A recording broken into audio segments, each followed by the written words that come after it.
Hey guys, Long Haul Larry here, Big Blue. We are actually sitting here at the ADL yard. I've been here, ran down here after York and did my break and everything and got up and I did a little favor for the boss. I ran over and loaded up trailer R71 over at the bakery place just down the road, and that load is loaded up on R71 sitting out here in the yard. I've dropped it and another driver's going to come in here and hook up to that, and that load's going to be going on down to Dallas, down to Costco at Dallas, just like I did. I think it was last Sunday, whatever day it was. But it is January 25th, 2019, and we have bad dad jokes. I actually forgot to do one yesterday, so here you go. What do you call a girl who's just come back from the beach? Well, Sandy. Really not that funny. There you go. And January 25th, what did the schizophrenic bookkeeper say? Well, I hear voices. I don't know. There you go. Oh, tomorrow's is a good one. I just read tomorrow's. I went ahead. I shouldn't have done that. But we are actually going to be hooking up to a trailer here. And we're going to be heading to Moorefield, West Virginia. And we are going to be picking up the chicken load. Oh, get over it. It's not that place. That's down in oh, what is that place? I can't even think of what the name of that place is. Down in Virginia. This is the other place where you don't get to see all that. Yeah, probably your best bet will probably be to hide in the back there, Johnny. Yep, there you go. Go hide in the back. Close your eyes. You'll be all right. So we are going to be hooking up to a trailer here, and it is just fancy.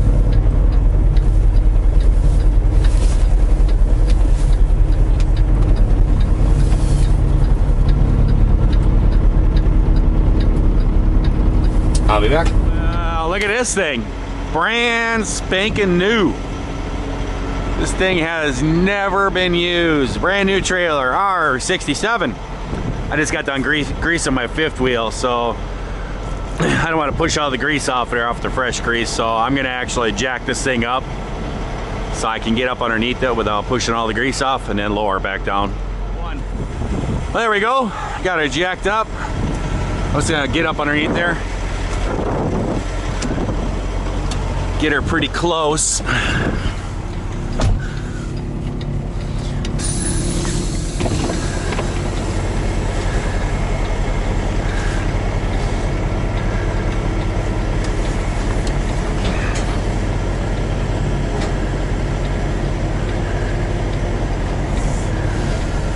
They're actually good there. I don't know if you guys, I don't think I've shown you guys this. Look at that. That is cool. That was a gift that was dropped off here to ADL for me. I want to say the name right. Donald Swink. I probably just murdered your last name. I think it's S-W-I-N-K or something like that. He left this for me and he said he wanted to buy me a Camaro or something like that. So he bought me a Hot Wheels 67 Camaro, and that is a beautiful car right there. So I stuck her right there.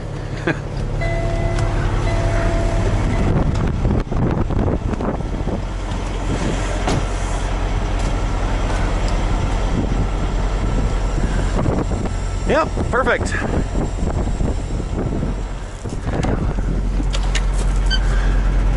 Yeah, she's all locked in. Oh, wow, look at all that.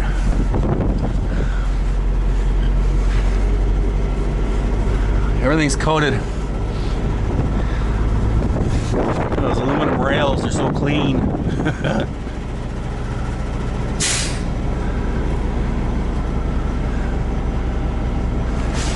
Almost looks brand new. turn on my lights. Actually, first I'm going to check out the reefer.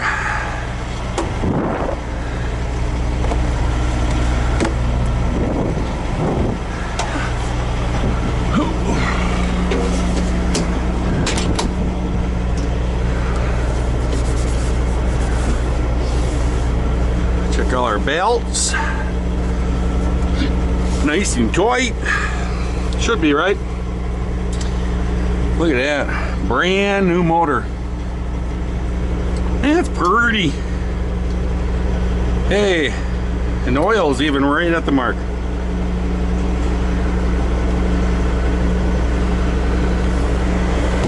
I believe the boss said that he has another one coming too. Coolant's good.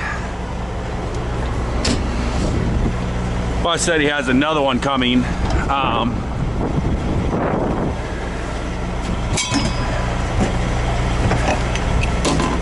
Another trailer. He was supposed to have two of them coming. One of them got held up or something. Production or something like that.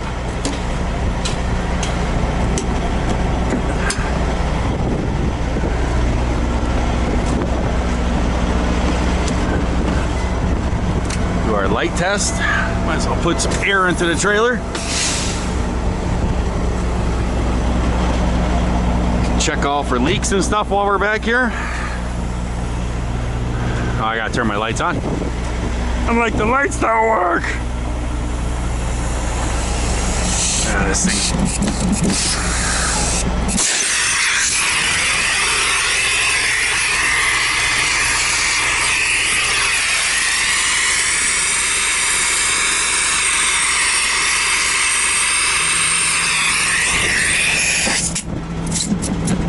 There I go.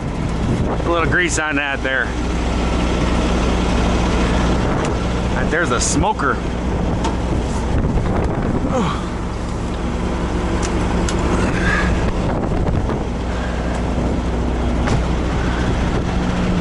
There you go. Lights are working. That's working.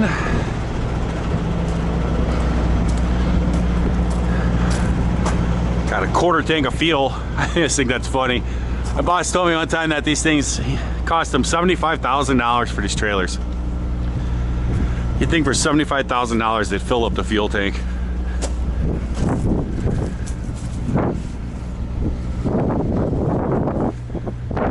Look at that. Woo, shiny.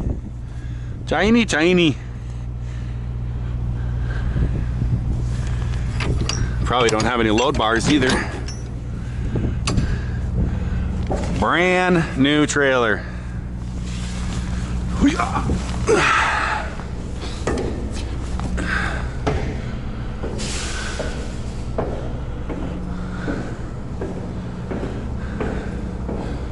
The chicken place is not going to know what to do with themselves. I like to see somebody reject this trailer. Your trailer needs a washout. I don't think so.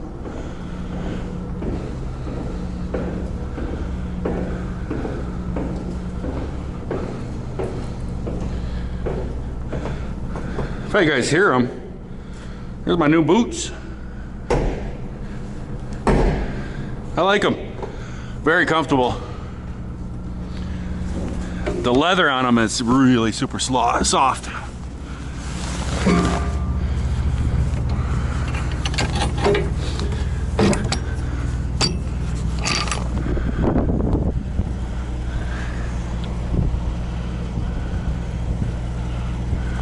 There's duct tape on here. Why is there duct tape?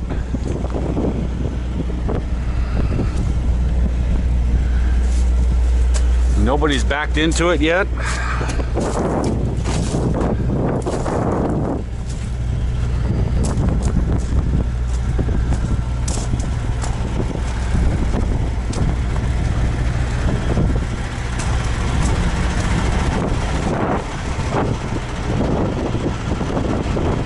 Good to go. Big Blue needs a wash.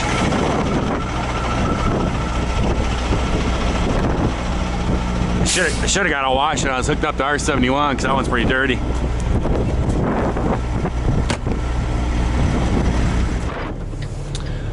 Well, there we go, guys. I'm going to head on out of here, and I'm going to probably run 70 over to 81.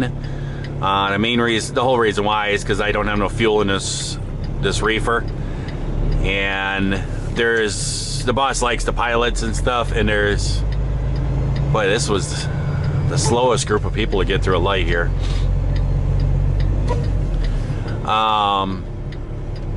And there is, no pilots or nothing like that on that way, so I'll run that. You guys could kind of see around a little bit.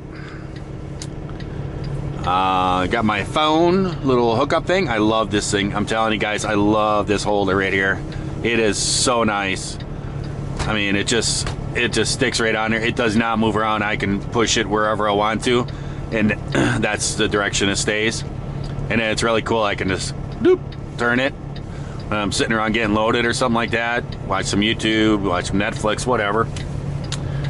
Other things that I've been doing in here. These headsets are working awesome. Really, really nice. They're so good on sound and everything. So I've been using those up. I'll do a video and kind of show you guys a different sound and everything. One thing is I've moved. My little wires come loose. I had it tucked in that little gap. I've moved my GPS up here, and I like it.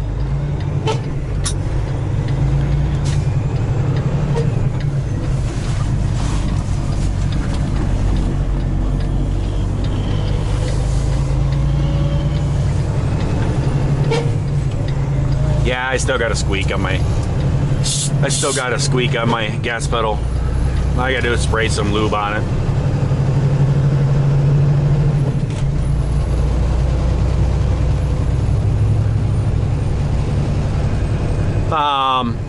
But yeah, I moved my GPS up here. This thing does not shake at all. I used that that tape stuff on the back side of there.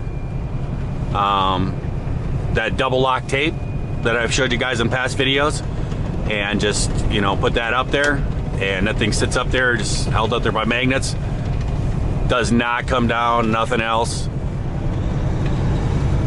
I used to have it here. It kind of covered air pressure gauge, covered up these gauges a little bit, which I didn't really care. Only one I really used is the load scale one. But it was just getting too much stuff on here. I don't like it all, you know, packed up here and stuff. You know, I kind of like it kind of free of clutter and everything else. So my camera mount that I put up in the front window like that, that actually kind of bothers me a little bit, having that sticking in there and stuff. But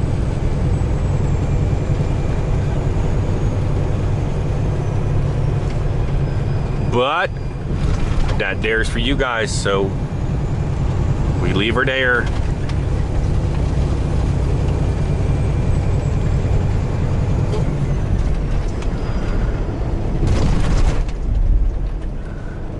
Whenever you see a car like that with the whole rear end all smashed up and things hanging out, do you ever take just a little bit extra look at them? It may be just a trust factor. I really don't trust them.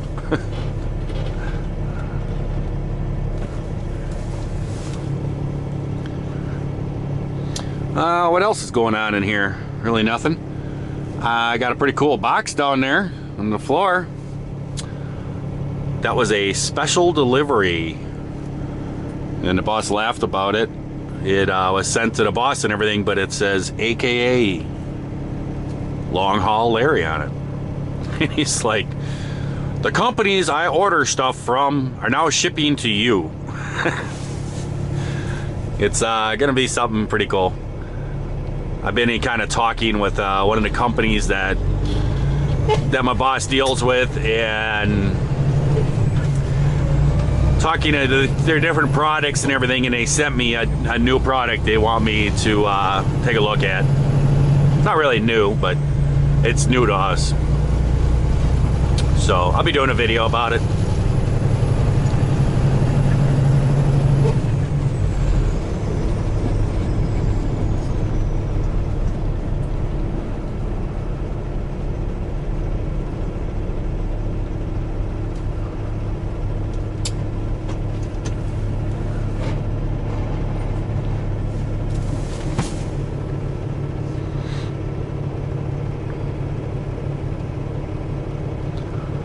forgot to take my jacket off. Do.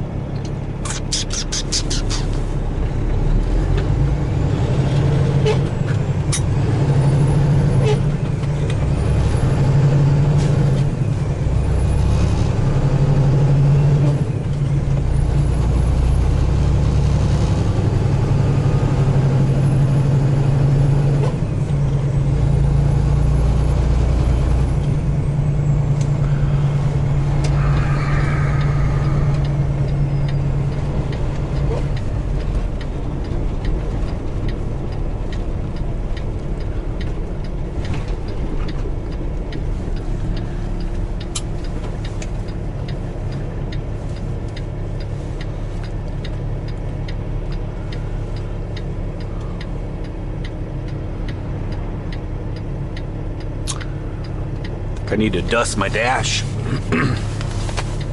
Got all kinds of dust in here.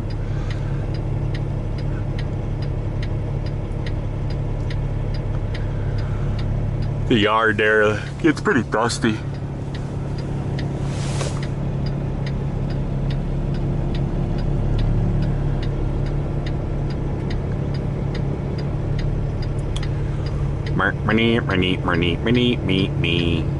Can we have a green arrow, please? Pretty, please. Please. I'm asking you, please.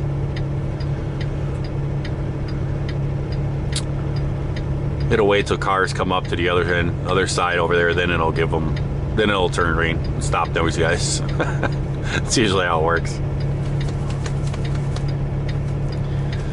Do.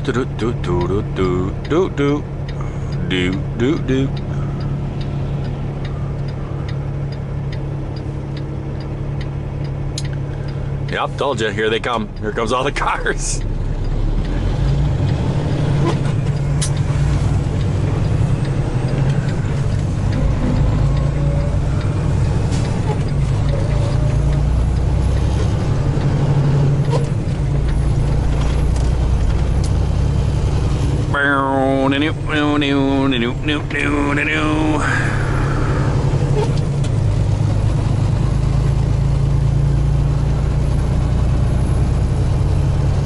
I was actually cleaning out my side boxes at the yard there. I had to wait for my boss because he was waiting for this package to come, and that's why I have my doors open and all the dust is in here.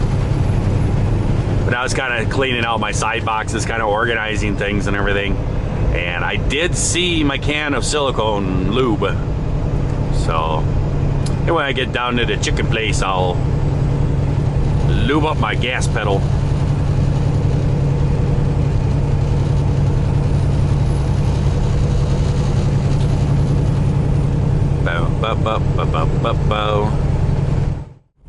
Hey guys, here we are running on back to Moorfield, West Virginia.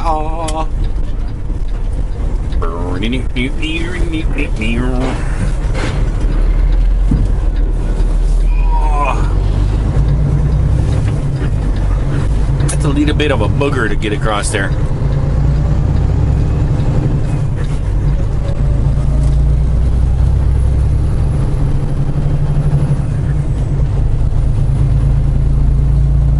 I got a little bit of news for you. I'm not really sure if I'm supposed to talk about this or not. Not really sure on that one.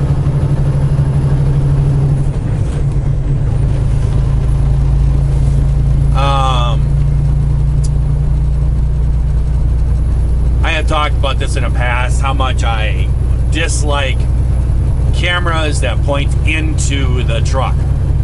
Not this YouTube thing.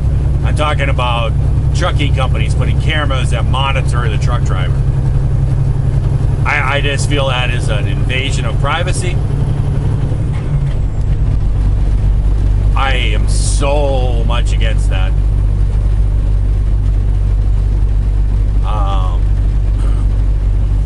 I mean, there's companies now that their ELDs are like tablets, and they can pull them out, and they make them, their sensors all over the trucks and stuff, and they actually have to walk around the truck and carry that thing with them for a pre-trip to be able to complete a pre-trip. And when the tablet gets close to that sensor, then it checks it off that you're there. I mean, that's how much trucking companies are just hiring yahoos that don't know what they're doing, and they basically saying, hey, I don't trust you to do your job, so we're gonna just monitor you and make sure that your job is being done. I mean, it's a joke, you know. If you put a camera inside, you're basically saying, I don't trust you as a driver. And there's so many trucking jobs out there, and I tell you right now, my personal advice is, if you have a camera, if you're a truck driver and you got a camera pointing in your face, go out and get yourself a different job. Go find a company that appreciates you. And I can understand all the arguments, why and stuff. None of them are going to work.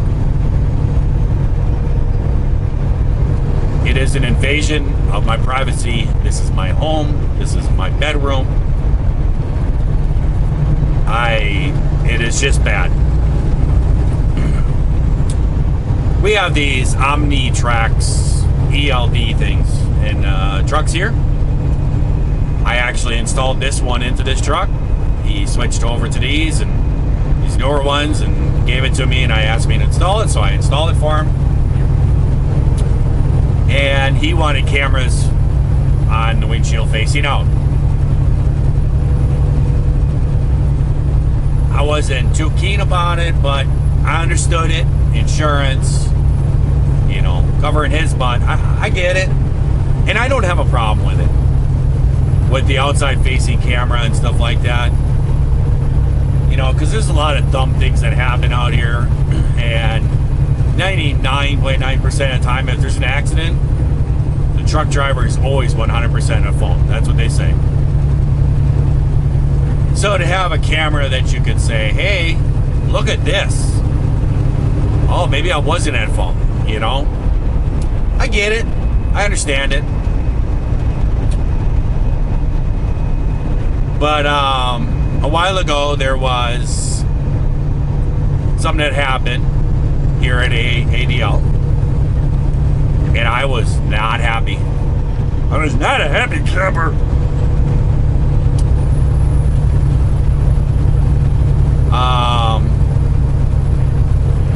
John had gotten his brand new truck, had it less than a week, had a rock fly up, chipped his windshield.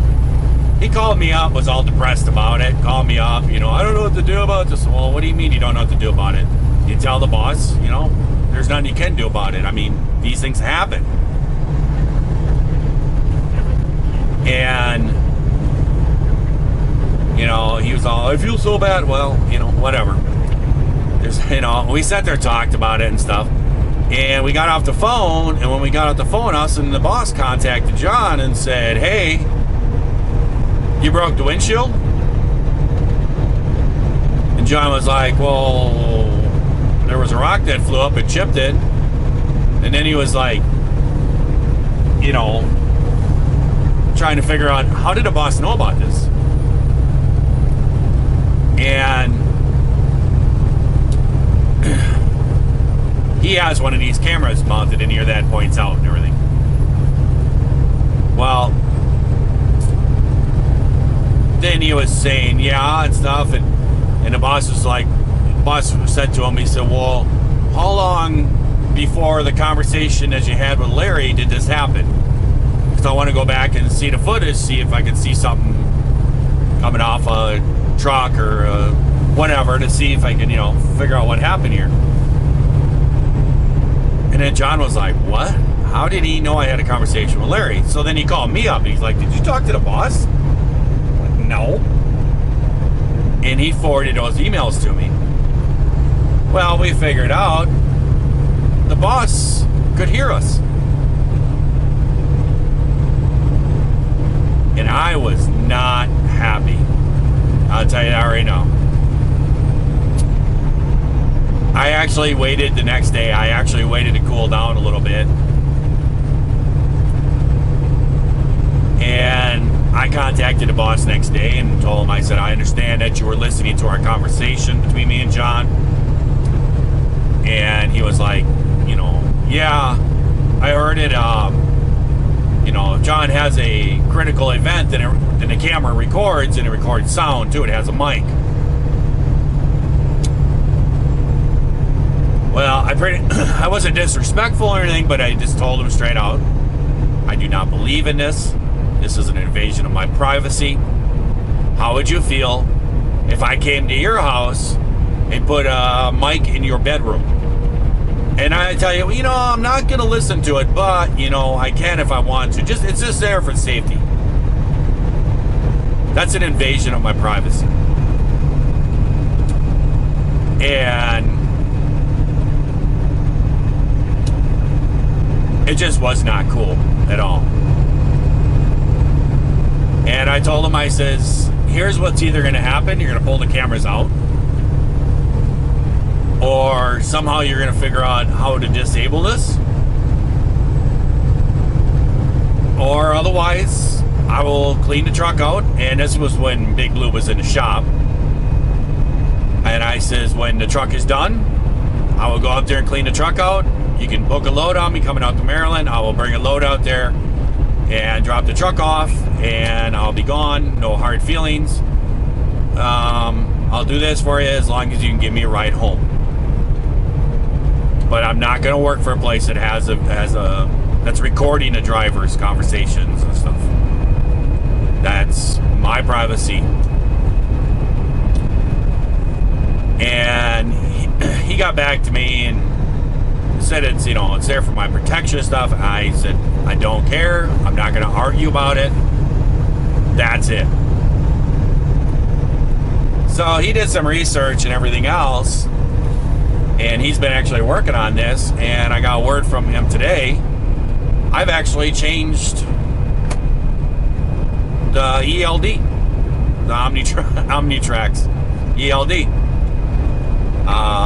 He's been in talks with them, and I guess they didn't. He said, okay, this thing has a mic in it that's recording in the truck. I want to be able to disable the mic, but I need the camera to stay on. And their response was, we don't have that option. You know, it's on, it's on. And he said, well, you need to figure it out, because one of my drivers has, you know, found this out, and he is not happy, and I understand it. It is a privacy issue. The camera's out the front. I understand, you know, that's for if something happens or whatever, but listening into the driver or his conversations, that is a privacy issue. So I guess this ELD company's been working on it, and I guess they've actually changed their software for these things, and they've updated them through the system. And so now the company has an option. If they do not want the mic, they can actually turn the mic off. So the boss today told me, he says, just letting you know, he says, this has happened. And he goes, basically, you've changed Omnitrax software. They've rewrote it to accommodate this, and I've turned them off for the whole fleet. None of my trucks will have mics in them. So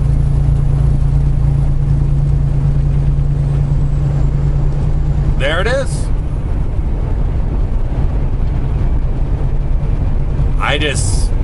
That just was not cool. You just can't listen into people's conversations and stuff. And I think that he understood that, and he was willing to make that, you know, right and stuff. So that's good.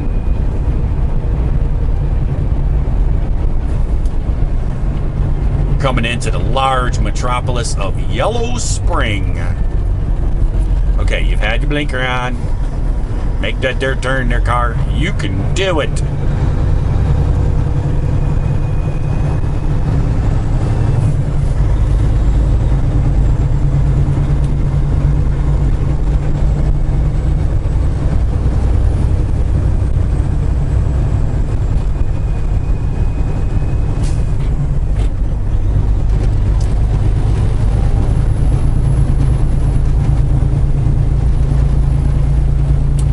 What else is going on? Really not too much.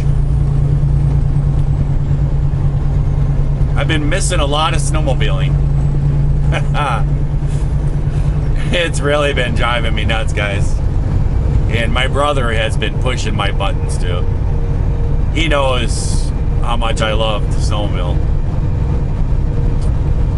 And I tell you what, I'll show you guys a clip right now. This was actually a clip. This was actually my niece's husband. It'd be my brother's son-in-law, I guess, right? That's how it works. One of my brothers, he has a cabin up by Townsend, Wisconsin, and they went snowmobiling not last weekend, but the weekend before, I think it was. And his son-in-law was up there, and they said, "Hey, jump on that snowmobile. Let's go for a snowmobile trip." So they went out and they're riding the trails and everything, and a gas line punctured inside the engine compartment, and the thing was all running really rough, and finally it started to die, and so he came to a stop, and when he came to a stop, all of a sudden, poof, flames. There was gas that was shooting out the gas line inside, and it hit the hot exhaust and lit that puppy up, burned her to a crisp. It was pretty crazy. But so they were sending me on videos on that, or pictures and stuff, and we were all kind of joking around about that. But then my other brother that I do this off-trail snowmobiling with all the time, he actually went up to the UP of Michigan last weekend, I think it was. He said they were supposed to get like a foot of snow or something like this. And so he went up there and he sent me a message back. Actually, this was, I think that was 2 weeks ago. And because I was going home and I was going to go snowmobiling, remember that I changed it. And he went up there and he was like, "Oh, that's great, come up." And I'm like, "Oh, I can't, I'm working on this here trailer and stuff." And so I missed that, and I got another picture today. I'll show you that here. He sent me a text message. He's like, "Dude, it has got 30 inches of snow in the UP. Conditions are awesome. Get your butt up here." That picture right there, that is perfect conditions for off-trail snowmobiling. Light, fluffy snow. Got a couple feet of it with a nice base. Oh, that's beautiful conditions. And I was like, "Yeah, I'm in Maryland." So that ain't gonna happen. And his response was to me, "Sucks to be you." But I'm getting excited for my trip.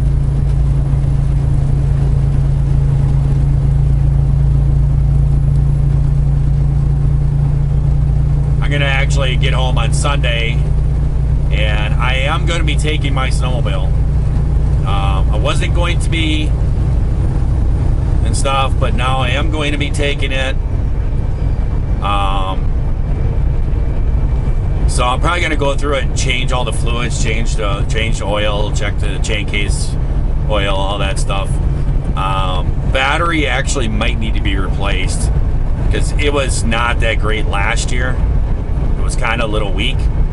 So I had a battery maintainer on it all summer and everything, but I'll check it out, see how it does. I just don't want to go out there and be up in some mountains and the battery dies.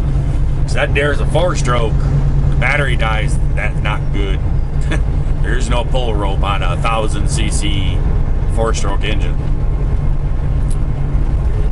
There is a way you can do it. I've seen videos actually on YouTube. Guys will hook a rope around the clutch on the engine and hook it and wind a rope around the clutch backwards and then tie the rope onto another snowmobile, and then the other snowmobile takes off real fast and it spins the engine over real fast for just, you know, as long as the rope is, you know, 10 or 15, and it'll spin the engine over, you know, a few revolutions that maybe it'll catch and pop and fire. Otherwise, the starter goes and the battery goes, the 4-stroke is dead. So I'll probably check that out. Go through it, probably go through that stuff, kind of get some stuff ready.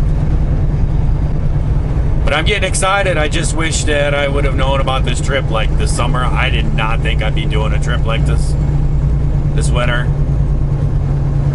So, kinda, to tell you the truth, kinda out of shape to be throwing a snowmobiling around 9 to 10,000 feet up in, you know, elevation.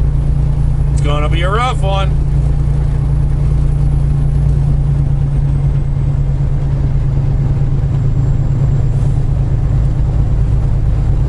Well, I think I'll let you guys go.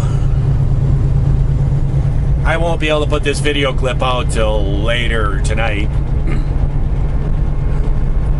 because I have Verizon, and as soon as you turn onto this road, I lose all signal for the whole time I'm back here. I will not get any signal back until I get all the way back out to almost to Winchester.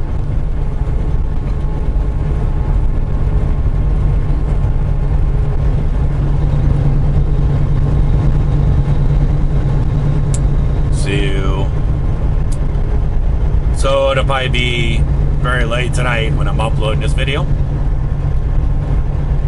So I hope you guys all have yourselves a great day, a great night as you're watching this here video.